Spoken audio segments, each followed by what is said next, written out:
ভিতরে চলো, ঢুকবে ঢুকবে, চলো চলো। দাদা কেউ আসবে না এখানে, কেউ আসবে না, একদম সামনে কেউ আসবে না, একদম কেউ আসবে না, কেউ আসবে না সামনে। কি করছো? কেউ আসবে না সামনে।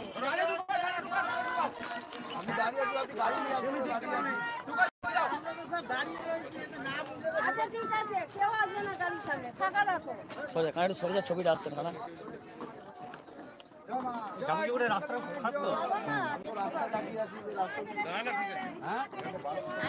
ছেড়ে দাও, ছেড়ে দাও, ছেড়ে দাও।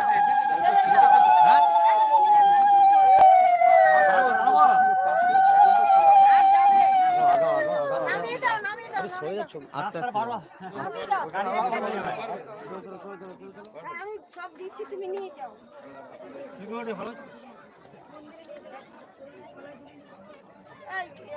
খালি নিয়ে যাও, তারপরে আমি চলো চলো সরে চলো, একটু সরে চলো।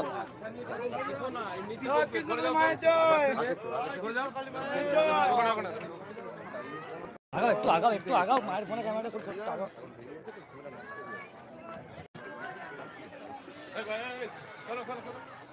কেউ আসবেন না এদিকে।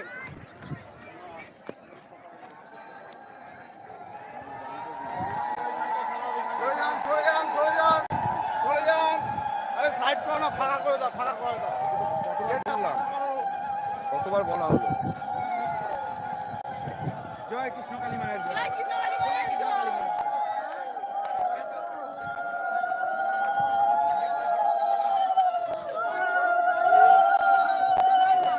সরে সরে সরে সরে সরে যান, আরে পড়ে সরে যান না, মা, সরে যান সরে যান সরে যান।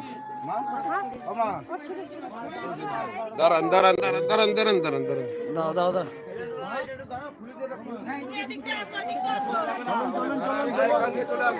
এই বুদ্ধিগুলো কাজে ফোনটা নিয়ে যাও, কানাই কানাই মায়ের ফোনটা নিয়ে যাও। জয় জয় কৃষ্ণকালী মায়ের জয়, জয় কৃষ্ণকালী মায়ের জয়, জয় কৃষ্ণকালী মায়ের জয়। পরমাণু 1 কিলো চালিয়ে হচ্ছে।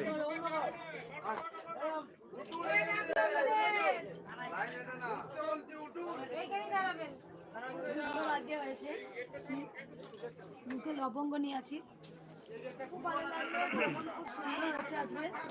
কারণ আপনারা সবাই জানেন আমি অসুস্থ হয়ে পড়েছিলাম, সেই জন্য আমি আগে বলেছিলাম মাইক দেওয়া আছে। হ্যালো, শুনতে পাচ্ছি সবাই? আমার মুখ থেকে বুঝতে পারছো আমি সত্যি করে খুব অসুস্থ, কিন্তু প্রচন্ড। আমি জানি আমার হাজার হাজার ভক্ত আমার আশায় বসে থাকবে, সেই জন্য আমি এসেছি। আর আমি একদম, আমি দাঁড়াই একবার, দেখো আমি ঘোষণা করে দিয়েছিলাম যে অসুস্থ আর বাচ্চারা কেউ আসবেন না। কেন জানেন কেন বলেছি? তার কারণ হচ্ছে যেদিনকে শনিবার দিন, এইদিকে দেখা কারা একটু, শনিবার দিনকে এত ভিড় হয়েছে, তার আগের শনিবারে তার থেকে বেশি ভিড় হয়েছিল। কিন্তু সেই শনিবারে ভক্তরা, আমি বলছি না, ভক্তরা মানে এমন করেছিলেন, সবাই চুপ করো। জানেন এখানে গরম পায়েস, মায়ের ভোগ হচ্ছিল, পরমান্ন, গরম গ্যাস পায়েস পুরো একদম উল্টে দিয়েছিল। গরম পায়েস কয়েকজনা পায়ে লেগেছিল। তারপরে একটা ছোট্ট বাচ্চা ওই ওই ধাম্বারটা দিয়ে বেরোতে পারছিল না, হাতটা পুরো একদম ঘুরে গেছে, মানে হাতটা ছেড়ে যাওয়ার মতো। একটার মধ্যে ভক্ত থাকা কমপ্লিট কেন হবে? আমি 5টা পর্যন্ত দেখবো, আস্তে আস্তে দেখবো, আমার তো এত তাড়াহুড়ো দরকার নেই। আমি তো বলিনি যে কাউকে আমি ত্রিশূল দেবো না। যত ভক্ত আসেন আপনারা সবাই জানেন, 8টা বাজলো আমি ত্রিশূল দিই। কিন্তু সেদিন কেন এরকম করেছিলেন? শনিবার দিন কেন করেছিলেন এত তাড়াহুড়ো? জানেন কত জীবনহানি হতে পারতো? ছোট ছোট বাচ্চা যারা অসুস্থ, তারা এসে কেমন হয়ে গেছিল, তারা একে রোদ গরম হচ্ছে। আমি বারবার ঘোষণা করেছি ছোট্ট বাচ্চা অসুস্থ কেউ আসবেন না, সুস্থরা বাড়ির কেউ সুস্থ একজন এসে ওনার নাম করে মাকে পুজো দেবেন। মা চলন্ত, মা জীবন্ত। ঘরে লাইটে জ্বলছে, কই মায়ের লাইটে জ্বালানো? হ্যাঁ, মা জীবন্ত, মা চলন্ত। আপনারা সবাই জানেন ঘরে বসে নাম জপ করে উপকার হয়। কেন সেদিন যেরকম হয়েছিল আপনারা জানেন না। সেই দৃশ্য আমি দেখছি, আমি সেদিন পুরো আমার চোখ মুখ আস্তে আস্তে লাল হয়ে যাচ্ছে, কেন জানি না। তারপরে সবাই আমাকে দুবার তিনবার মাথায় জল দিলে, আমার এখনো গায়ে কাঁটা দিচ্ছে। তারপর আমার সেন্স এলো, আমি পুরো একদম সেদিন শেষ হয়ে যেতাম মনে হয়। আমি ভক্ত সেবা করতে করতে আমি নিজেই একদিন শেষ হবো, সেটা আমি জানি। আমার মা হয়তো পৃথিবীতে সেই জন্যই পাঠিয়েছেন। আর তোমরা এইটুকু জানো, কলিযুগের কৃষ্ণকালীর মেয়ে আমি বড় আদরিনী, তোমরা সবাই জানো। যদি আমার কিছু হয়ে যায় তাহলে কিন্তু সব যাবে, তোমরা এটা ভালোভাবে জানো। কারণ নামটা কে আনলো, কৃষ্ণকালী নামটা তোমরা কোথা থেকে পেলে, মা কিভাবে এলো, মা ছোট্ট বাচ্চা রূপে কেন এলেন, মায়ের নামটা কৃষ্ণকালী তোমরা কোথা থেকে জানলে। এই মন্ত্রটা যে জয় কৃষ্ণকালী মায়ের জয়, এত পৃথিবীতে এত মানুষ উপকার পাচ্ছেন, শুধু ভারতবর্ষে নয়, গোটা আজকে বর্ধমানে নয়, আজকে গোটা ওয়ার্ল্ডে, গোটা পৃথিবীর মানুষ আজকে জুড়ে জয় কৃষ্ণকালী মায়ের জয় এই মন্ত্র জপ করে সবাই সুস্থ। তোমরা জানো, দেখো শরীর থাকলেই খারাপ হবে, আমি জানি পরমাংশ দেবের কথা। শরীর আর কি দোষ, শরীর থাকলেই শরীর খারাপ হবেই, সেটা আমি জানি। পরমাংশ দেবেরও গিরিশের ক্যান্সার নিয়েছিলেন। তাই এত রোগ জ্বালা কে নেয়, কে গ্রহণ করে, সেগুলো সবই তো আমি নিই। তাদের যাই কিছু আছে, তাদের ক্যান্সার, ঘা, পোড়া, আমি দেখবে যাই, আমি যাই ভক্তদের কাছে, গাড়িতে যাই, কোনোদিন কাউকে বলি না যে আমি দেখবো না, একে আমি ছোবো না, বা এর গায়ে হাত দেবো না। এই ভক্তটা এই ঘা, এরকম পোকা, তোমরা সবাই জানো পোকা পোকা হয়ে গেছে, সেখানে আমি গিয়ে হাত দিয়ে ছেড়ে দিয়েছি, ভক্তের মাথায় হাত দিয়ে। প্রত্যেকটা একটা জীবাণু ঘুরে বেড়ায়, কিন্তু আমি ভাবি না যে আমার হতে পারে। দেখবে একটা ডাক্তারও কিন্তু মাস্ক পরে যায় একটা পেশেন্টের কাছে, যাই তো হাতে গ্লাভস পরে যায় দেখবে, কিন্তু কই আমি তো করি না। আমি আমার সন্তানদের নিঃস্বার্থভাবে ভালোবাসি, কিন্তু আমি চাই আমার এমন ভাবে সন্তান থাকবে, তারাও ভাববে আমার মঙ্গলা মায়ের কোনো কষ্ট হচ্ছে না তো, আমার মঙ্গলা মা বেঁচে থাকবে তো। আমার মঙ্গলা মা বেঁচে থাকলে আমরা অনেক কিছু পাবো। যদি মঙ্গলা মা হারিয়ে যায় তাহলে সব কিছু আমাদের হয়তো হারিয়ে যাবে। কলি যুগের কৃষ্ণকালী মা এসছেন ধরাধামে, তিনি মানুষের মঙ্গল করতে এসছেন, তার সন্তানদের উদ্ধার করতে এসছেন। আর মা কখনো কারোর মাধ্যমে করে, কখনো মা কখনো নিজে ডাইরেক্ট করে, কখনো করেছে না করবে, মা কোনো মাধ্যম দিয়ে করে। কি মাধ্যম, ভালো করে লক্ষ্য করে দেখো। বাবা টাপা এসেছিলেন, মায়ের পরম সন্তান। পরমাংশ দেব ছিলেন, মায়ের পরম সন্তান। কমলাকান্ত ছিলেন, মায়ের পরম সন্তান ছিলেন তো তারা। তাহলে আমরা তো ডাইরেক্ট মাকে পাইনি, আমরা তো কারো মাধ্যম দিয়ে মাকে পেয়েছিলাম। তাহলে তোমাদের যে কথাটা শোনে না, সেই কথাটা মা, আমার কথা কেন মা শোনে, বুঝে নাও। আমি কিন্তু আমার জন্য কিচ্ছু চাই না। এই যে আমার এত শরীর খারাপ, এত কাশি হচ্ছে, দুবার তিনবার করে মাথায় জল ঢালা হয়েছে, আমার ঠান্ডা লেগে গেছে প্রচন্ড। আমি কিন্তু সোনা মায়ের কাছে শুই, আমি শয়ন করি, মায়ের সাথে কথা বলি, মায়ের একটা অন্যরকম অনুভূতি হয়। কিন্তু কোনোদিন মায়ের কাছে চাই না যে মা তুমি আমায় সুস্থ করো, না মা। সবার সঙ্গে আমি গুলিয়ে ফেলবো না। আমরা সবাই বলি মা আমার রোগটা তুমি ভালো করে দাও, মা তুমি এটা দাও, কিন্তু আমি কোনোদিন বলি না মা তুমি আমায় ভালো রাখো, না মা, না। আমি জিজ্ঞেস করি এই যে আমার ঠান্ডা লেগেছে, জ্বর, আমার মনে হয় তোমারও সেম হয়েছে। যদি আমি ভাবি আমার হয়েছে তুমি নাও, না। আমি কি দেখতে পাই জানো, আমার যা হয় আমি তাই দেখতে পারি, আমার মায়ের সেটাই হয়েছে। আমি গিয়ে হাত বুলিয়ে দিই, বিশ্বাস করো আমি আদা মুখে নিচ্ছি, মায়ের মুখে, আমি জানি আমার যা হবে ওর তাই হবে, আমি জানি। তাহলে কেন পরমহংসদেব গিরিশের ক্যান্সারটা মাকে দিলেন না?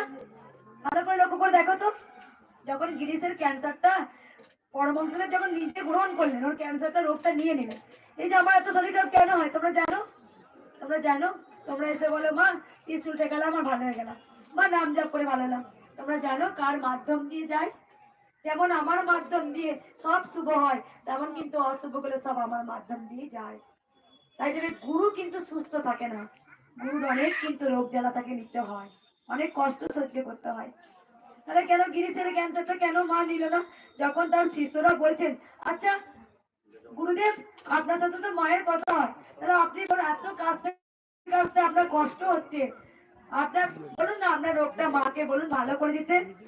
বলেনি, কেন বলেনি জানো?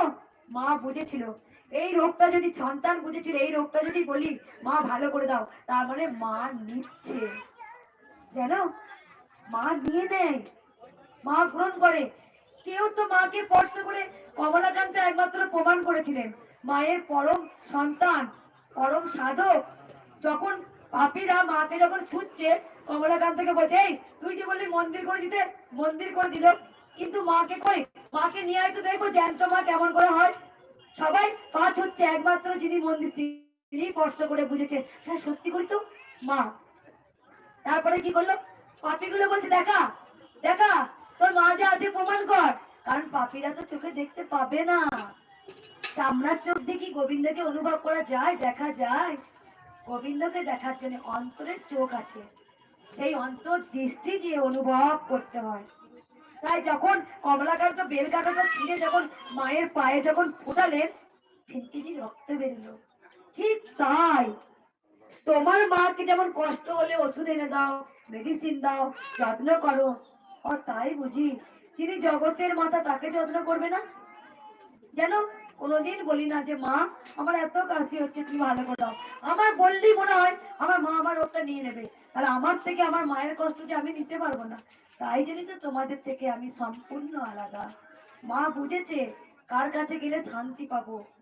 আমরা তো বারবার দাও মা ভালো করো, মা এটা দাও, মা ওটা দাও, মা চাকরি দাও, মা বিজনেস দাও, মা বাড়ি দাও, মা গাড়ি দাও, মা সন্তানকে সুস্থ করো। আমরা শুধু মায়ের কাছে সব সময়ের জন্য অনাবরত, তাই তো? দেখো না তোমরা তোমরা কেন এসছো, নিশ্চয়ই কোনো সমস্যা ছিল তাই তোমরা মায়ের কাছে এসছো। কিন্তু আমার কাছে কোনো সমস্যাও নেই, আমার কাছে কোনো চাওয়াও নেই। আমি কি চাওয়াই জানো মা, তুমি তো জগতের মাতা, তুমি জগতের মা, এই গোটা পৃথিবী সবই তোমার সন্তান।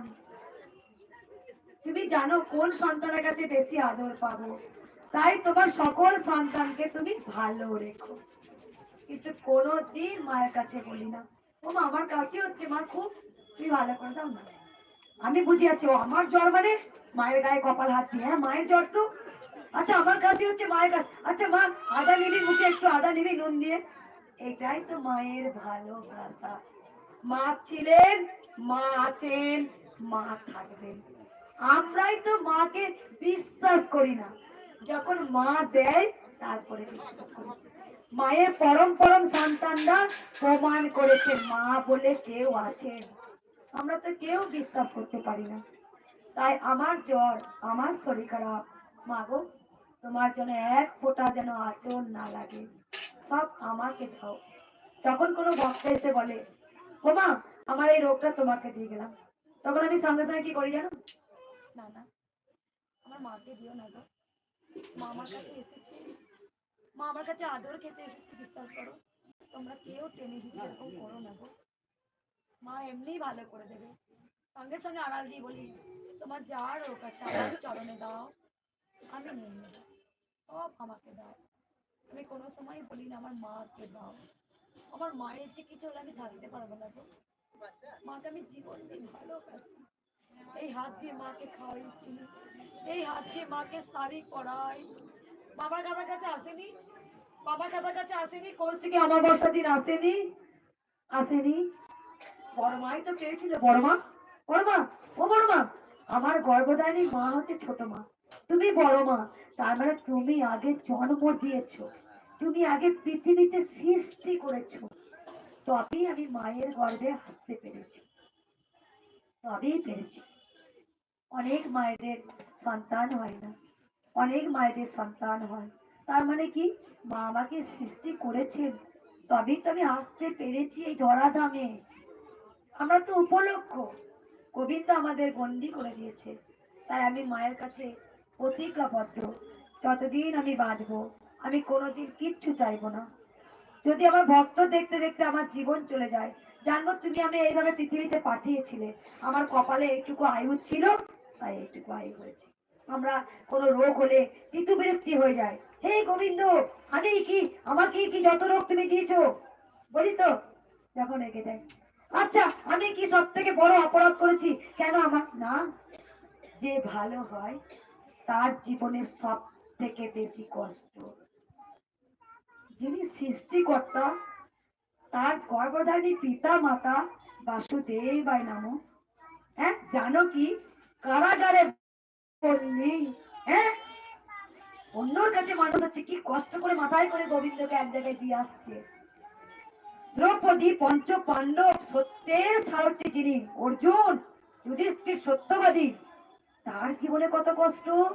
আর দুর্যোধন থাকলো সুখে, রাজপ্রাসাদ। তার মানে বুঝে নাও, যার জীবনে বেশি কষ্ট, তারা তোমাকে গোবিন্দ বাজিয়ে বাজিয়ে দেখছে। আমার জীবনে যখন কষ্ট এসছে, সবার জীবনে কষ্ট থাকবে। তার মানে গোবিন্দ তোমাকে পরীক্ষা নিচ্ছে, দেখি তো আমায় ভালোবাসে কিনা। ও তোরা স্বার্থের জন্য ভালোবাসবি, তাই গোবিন্দকে যখন ভোগ নিবেদন করবে, দয়া করে ভক্তদের বলবো কিছু চেয়ে বসো না, সেই ভোগ গোবিন্দ জীবনেও গ্রহণ করবে না। তার মানে ভোগটা তুমি কেন দিলে? তোমার স্বার্থটার জন্য ভোগটা দিয়েছ। এই জন্যই তো গোবিন্দ তোমাদের খুব তাড়াতাড়ি ধরা দেয় না। তাই মায়ের কাছে কি চাইতে হয় জানো? চেতনা দাও, চৈতন্য দাও, ভক্তি দাও। তোমার যদি ভক্তি চলে আসে না, এ তোমার ছেলে অসুস্থ, এ তোমার স্ত্রী তোমার জন্য কাঁদছে, এ তোমার কি করলো, তুমি এমনি ভুলে যাবে। তুমি গোবিন্দ প্রেমে বিভোর হবে। রূপ, প্রেম, যৌবন সব একদিন চলে যাবে। একটা জিনিস থেকে যাবে, তুমি কেমন কর্ম করলে, তুমি কি কর্ম করেছো, এটাই। আমি জানি আমার বয়স কম, আমি জানি তোমরা সবাই বলো আমাকে জ্যান্ত কালী মা, তুমি কি সুন্দর দেখতে। আমি এটা কোনোদিন আমার মনের মধ্যে আনি না। কেন আনি না জানো? তাহলে আমার অহংকার আছে। এই রূপটা কার? কে দিয়েছে? কে দিয়েছে? সে তো মাই দিয়েছে, অহংকার নয়। কারো দেবে ভালো একটা ফুলের চালে, সে দেবে কেমন জ্বালাই দেবে। আমি দেখি রাস্তাঘাটে গেলো, তুই কি এনেছিস? অনেক যারা বলে মা মন্দির তো আমার একটা হয়ে যাক, এমন মন্দির করে দেব না। কিন্তু কি জানো, তুই করে দেওয়ার কে রে? হ্যাঁ, তোকে দিয়ে গোবিন্দ করিয়ে নিয়েছে, তবে তুই করতে পেরেছিস। এখানে আপনা আপনি চলে এলি, মাঠ টেনেছে তবেই এসেছিস। তাই গোবিন্দ নিয়তি ছাড়া একটা গাছের পাতাও খসে না। আমি আজকে জগতের মাতা, মা।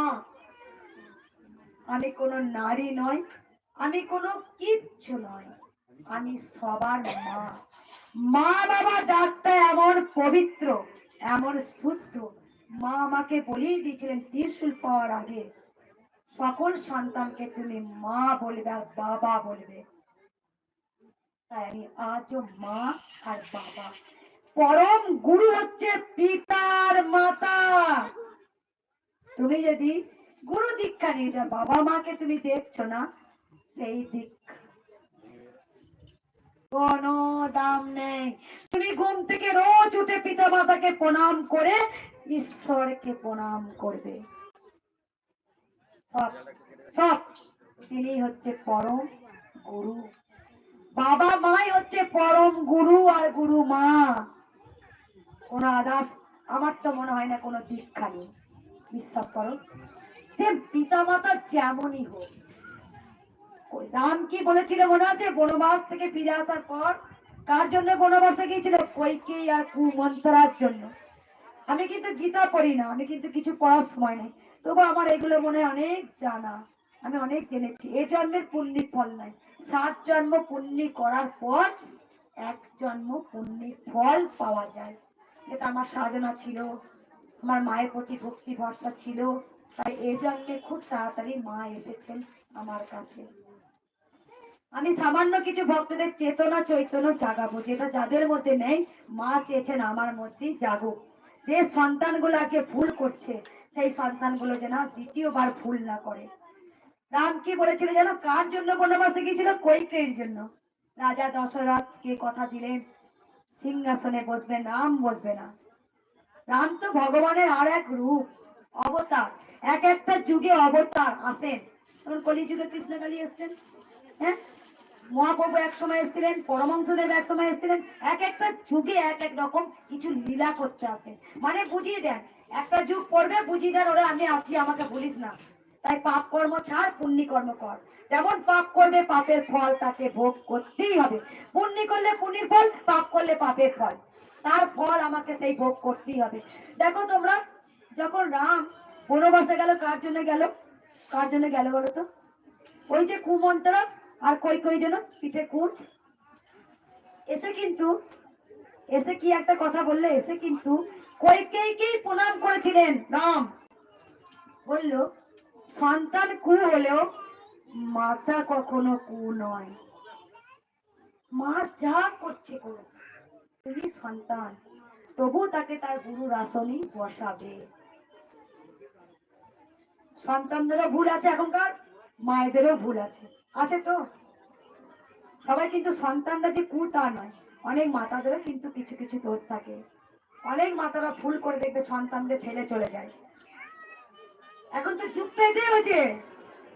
কি জন্য যায় সবাই জানো তোমরা, আমি আর বলতে চাই না। তারা ভাবেই না কি ন্যায় করলাম, কি অন্যায় করলাম। তার ছোট ছোট দুধের সন্তান আছে ছেড়ে দিয়ে চলে গেল অন্য জনের সাথে। তার মানে কি, তবু সেই সন্তানকে বলবো, তবু মাকে প্রণাম করো, কারণ তোমার পাপটা তুমি করবে না। যে যত বড় গুরু যদি পাপ করে, গুরুকে তার পাপে সাজা পেতেই হবে। আর যদি শিষ্য পাপ করে থাকে, শিষ্য সাজা পেতেই হবে। গুরু বলে ছাড় নেই, আর শিষ্য বলে ছাড় নেই। করো, তাই আমরা সবসময় আমার কর্মের উপরে আমরা ফল ভোগ করব। গোবিন্দ মহাভারতে বলেই গেছেন, যেমন কর্ম তেমন ফল। কথাগুলো ভালো লেগেছে? কিচ্ছু চাইবে না মায়ের কাছে, কিচ্ছু না। মা আমাদের মতো নয়, মা অন্তর্জামী। মা থালা ভরে ভোগ, মিঠাই, পরমান্ন, সোনা দানা পছন্দ করেন না। মা পছন্দ করেন ভক্তি।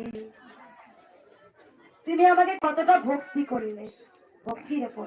যদি তুমি ভক্তির উপর মাপকাঠি করো, আমি এইটা দেব, এইটা আমাকে দিও, তার মানে তুমি কি করলে?